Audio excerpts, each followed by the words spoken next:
The woman at the front door handed us a brochure and said, "Welcome. Are you two looking together?" And before I could say no, "We're just friends," Leah Park looked at me, looked at the realtor, and said, "My boyfriend loves it already."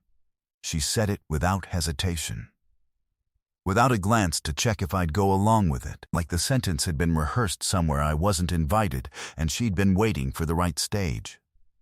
I did not correct her. That should have been the strange part. The strange part was that the word didn't feel wrong.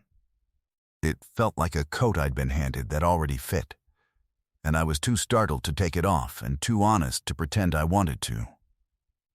That was a Sunday in April. To understand how my best friend of 9 years accidentally, or not accidentally, promoted me in front of a stranger holding a clipboard, I need to go back. My name is Owen Gallagher. I'm 35. I teach 7th grade history at a public school 15 minutes from my apartment, which means I spend my professional life explaining the fall of Rome to 12-year-olds who would rather be on their phones, and my personal life grading essays that contain sentences I will never recover from. I live alone in a 1-bedroom with a bookshelf I built from a kit that took me 3 weekends because the instructions were in Swedish, and I refused to look up a translation out of spite. I have a decent life, a steady one. The kind where you wake up on Saturday and the only question is which coffee shop and which podcast. And you tell yourself that's enough. And most days it is. Her name was Leah Park. She was 33, and she was the kind of person whose energy preceded her into a room by about 4 seconds. You felt the temperature shift before you saw her. She worked as a landscape architect, which meant she spent her days redesigning outdoor spaces for people who could afford to have opinions about gravel, and her evenings drawing plans at her kitchen table with a mechanical pencil she'd had since university. That pencil was specific, a silver pentel with a dented clip and a replacement eraser she'd ordered from Japan, because the original wore down in 2019 and she refused to buy a new one when this one, in her words, still had years left in it.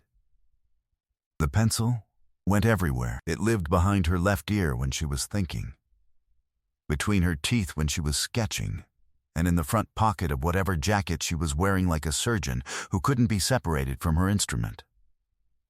We met at a friend's wedding 9 years ago. I was the groom's college roommate. She was the bride's cousin. The seating chart put us at the same table, and within 20 minutes she had corrected my understanding of the Byzantine Empire, stolen the better dinner roll off my plate, and made me laugh hard enough that the couple 2 tables over turned around. "You teach history?" she said, after I told her what I did.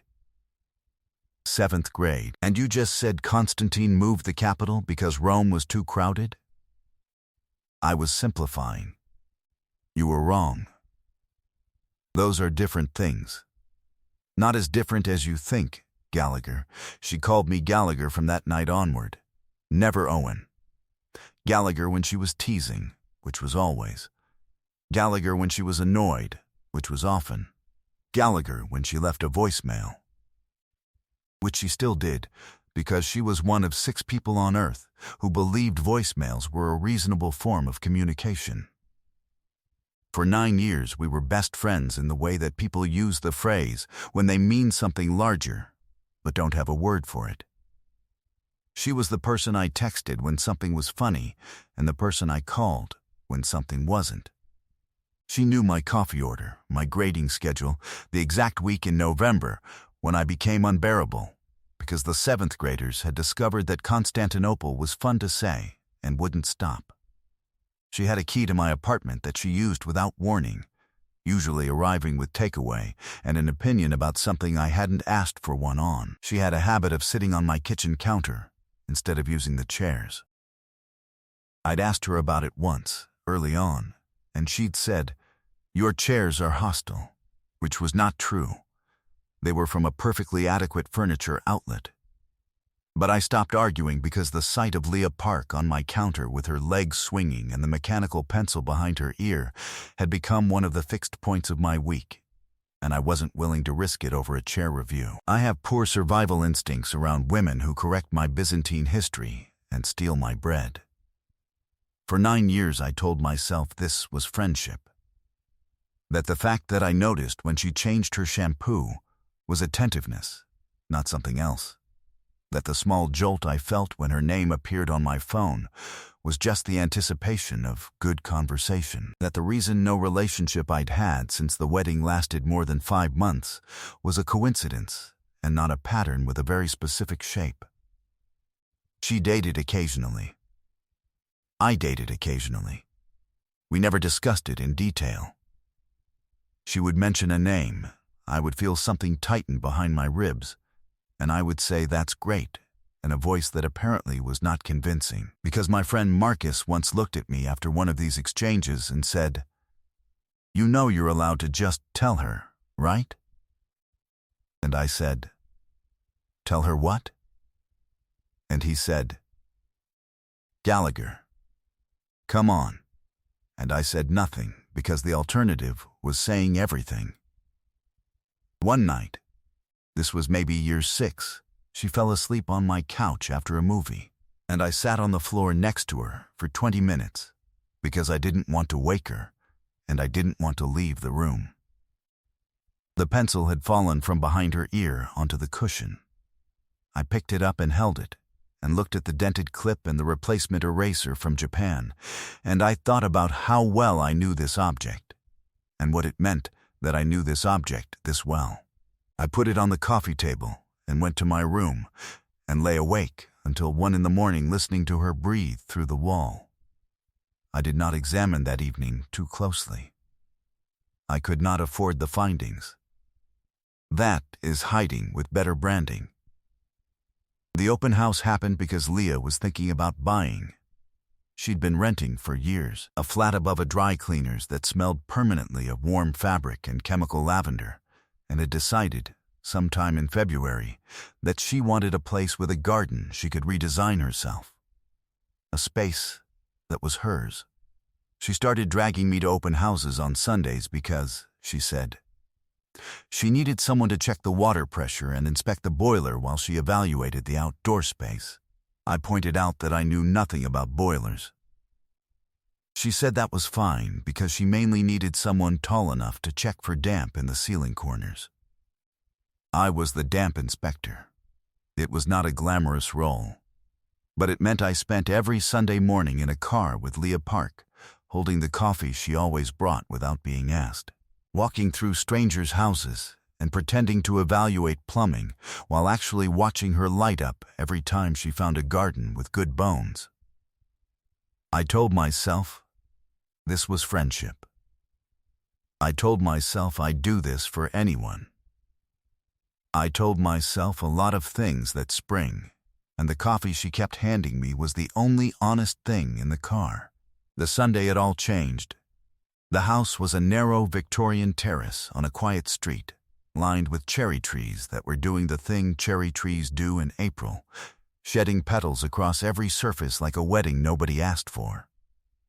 The air smelled like cut grass and warm brick, and something sweet from the wisteria climbing the front of the house next door, and the specific optimism that real estate agents pump into open houses through strategically placed diffusers. Leah picked me up at 10. She was wearing a denim jacket with a mechanical pencil in the breast pocket and sunglasses pushed up onto her head. And she handed me a coffee without being asked because she always brought me one on open house Sundays, and I had never once acknowledged how much that mattered to me. The coffee was exactly right. It was always exactly right. 9 years and she had never once gotten it wrong. And I had never once told her that this was one of the things I thought about when I couldn't sleep. "This one has a south-facing garden," she said as I got in the car. "And original cornicing.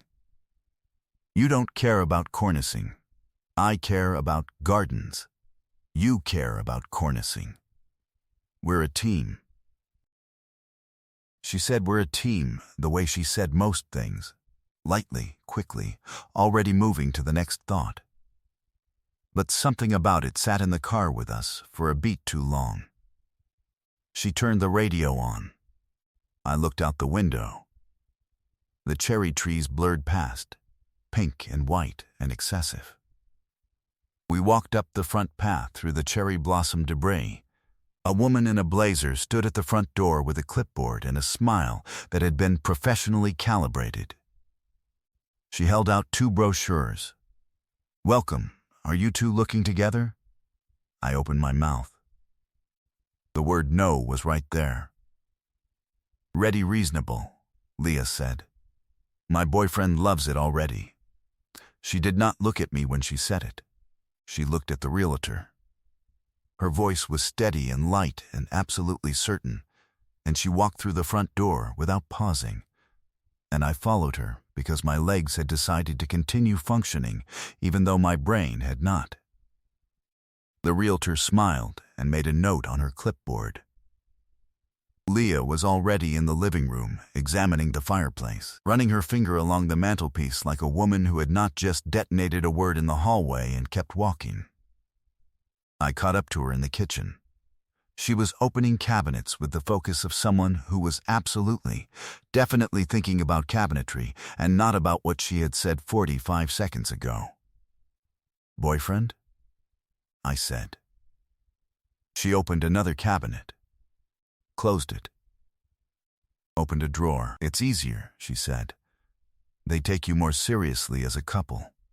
Single women get the investment property pitch. So this is a strategic classification."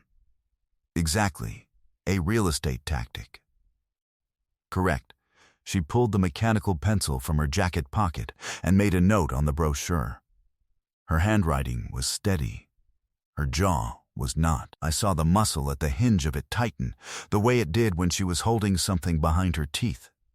I let it go. We inspected the rest of the house. I checked the ceilings for damp. She evaluated the garden. The realtor called me your partner twice, and Leah didn't flinch either time, and I didn't correct it either time. And something unspoken moved into the space between us and set up permanent residence. My domestic inspection habits were becoming emotionally compromised.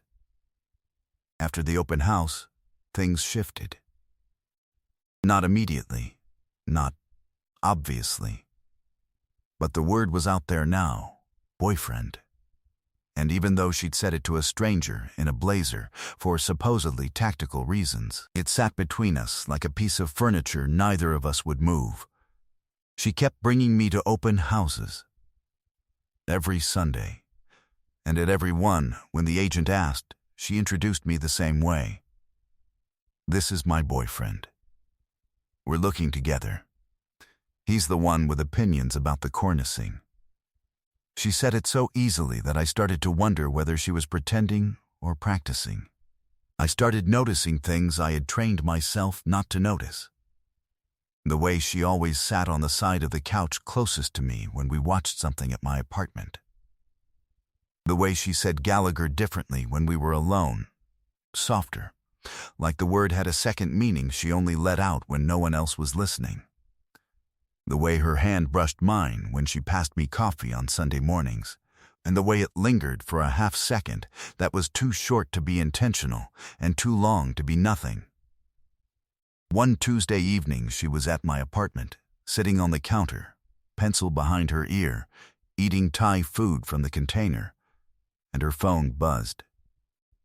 She glanced at it, and I saw the screen before she tilted it away. My contact name. Not Gallagher. Not Owen. Something else. 2 words I couldn't read fast enough. She locked the phone and set it face down on the counter, and her cheeks did something she would deny later if asked. "Who was that?" I said. "My mum." "Your mum texts you at 9:30 on a Tuesday?" "She's a night owl." "Your mum goes to bed at 8. She's evolving." She took a very deliberate bite of pad thai and looked at the wall behind my head with the concentration of a person who was not going to discuss this further under any circumstances. Something in my chest shifted. Not dramatically. Just enough that the pad thai stopped tasting like dinner and started tasting like evidence. 3 Sundays later, we were at another open house. A renovated cottage with a walled garden that made Leah go quiet in the way she only went quiet when something moved her. She stood in the garden for a long time, not sketching, not evaluating, just standing. The mechanical pencil was in her hand, but she wasn't using it. She was looking at a climbing rose that had been trained up the south wall, and her expression was the one she wore when she forgot to perform composure. Open, unguarded, a little sad. I stood in the kitchen doorway and watched her. The afternoon light was doing something specific to the garden, warm and gold and unreasonably precise, like the afternoon had been staged. And she was standing in it like a woman who had finally found the space she'd been looking for and was realizing, in real time, that the space wasn't complete. She turned around, saw me watching. Her fingers tightened once around the pencil. "It needs work," she said. But her voice had that thing in it, the dropped register, the missing sharpness, like the sentence was about the garden and also wasn't. We drove home in silence, not uncomfortable. Full, the kind of silence that has too much in it to leave room for speech. She parked outside my building, engine running, hands on the wheel. She didn't look at me. Gallagher, yeah, the realtor today, asked me how long we'd been together. She paused. I said 4 years. We've been friends for 9. I know. Another pause. Longer. I said 4 because that's when I knew. The car was very quiet. The engine hummed. A cherry tree on the curb had shed petals across the windshield, and the late light came through them pink and fragmented, and I was sitting in a car with my best friend who had just told me she'd known for 4 years, and I could feel my own heartbeat in my wrists. "Leah, don't say anything yet." Her voice was steady, but her hands on the wheel were not. "I need you to know that if you don't feel the same way, I will get out of this car and go home, and we will never talk about it again, and I will still bring you coffee on Sundays, and still sit on your counter, and still call you Gallagher, and nothing has to change." She was giving me the door, the exit, the chance to pretend this was a Sunday like any other. I didn't take it. 4 years, I said. "You knew for 4 years, and you didn't say anything." I was scared. Of what? Of losing the person I talked to about everything by talking to him about the one thing I couldn't. That landed. That hit like a sentence she had been carrying so long it had worn smooth. "Leah, every relationship I've had since that wedding has ended because they weren't you. Every single one. Marcus told me to tell you 2 years ago, and I said, 'Tell her what?' And he just looked at me. And I knew exactly what. And I still couldn't say it.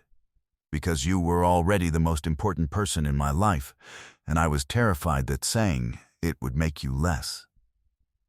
She turned her head. Her eyes were bright and fixed on my face with the kind of attention she usually reserved for garden plans. Careful, precise, measuring everything. "That's a lot of feelings for a man who supposedly just checks the ceilings for damp," she said. But her voice cracked on the last word. "Just a little. Just enough. I'm a very thorough inspector." She laughed. It came out wet and uneven and surprised, like something that had been held down for years and finally escaped. She took one hand off the wheel and reached across the console and put it on mine, not grabbed. Placed, the way you place something you've been holding too tightly for too long. I turned my hand over. Her fingers slid between mine. The pencil was still in her other hand, resting against the steering wheel, and the cherry blossoms were still on the windshield. And somewhere down the street a dog barked at absolutely nothing, and we sat there in a parked car outside my building, holding hands like two people who had finally stopped pretending a Sunday routine was just a Sunday routine. For the record, she said quietly, looking at our hands, I didn't plan to say it today. Margot asked how long we'd been together, and I opened my mouth to say the usual thing, and instead, the truth came out. 4 years. Like my mouth had been waiting for someone to ask the right question. Your contact name on your phone, I said. What does it say? She went still. Then she pulled her phone from her pocket with her free hand, unlocked it, and turned it toward me. The screen said Gallagher. I looked at the screen. I looked at her. Since when? Since the night you stayed up until 2 a.m. helping me finish the Henderson proposal. You fell asleep on my couch with the pencil still in your hand, and I had to take it from you so you wouldn't stab yourself. And I stood there holding it and thought, oh, it's him. It's been him. Her sister called at that exact moment. The ringtone, something loud and cheerful and deeply inconvenient, broke the car's silence like a window being opened. Leah looked at the screen, then at me, then at the screen again. She has terrible timing, she said. She has a gift. She let it ring. Her hand stayed in mine. 3 months later, she put an offer on the cottage with the walled garden. The day she got the keys, I was the first person inside. She walked me through every room, explaining what she would change, what she would keep, and when we reached the garden, she stood in front of the climbing rose and said, I'm going to need someone to check the ceilings in this place on a regular basis. I don't know anything about ceilings. You never did. That was never the point. The mechanical pencil got a permanent home on the kitchen windowsill of the cottage. Next to it, eventually, sat a mug that said World's Most Thorough Inspector, which she'd had made and which I pretended to find embarrassing and actually loved more than almost anything I owned. A year after that, we told Marcus. He looked at us across the table, set down his drink and said, I told you 2 years ago. You told me, I said. And I'm an idiot. Finally, he raised his glass. To the slowest man in recorded history. Leah laughed. I learned that Leah Park laughing at my expense was one of the things I would choose every single day if someone let me. Years later, when people asked how we got together, she always said, I told a realtor he was my boyfriend, and then I spent 3 months waiting for him to notice I wasn't joking. And I'd say, she needed someone to check for damp. And she'd look at me with the mechanical pencil behind her ear, and that expression, the one that was sharper than a compliment and warmer than she'd ever admit, and say, Gallagher, you were never just checking for damp. She was right. I wasn't. I was just a man who needed 9 years and a stranger with a clipboard to understand that the person you build your Sundays around is the person you've already chosen. Nothing important had appeared overnight. It had simply stopped hiding. What would you have done if your best friend called you her boyfriend in front of a stranger and didn't take it back? And have you ever known the truth about how you felt about someone for years before you found a way to say it? Tell me your story in the comments. If you liked this one, leave a like, subscribe, and I'll see you in the next video.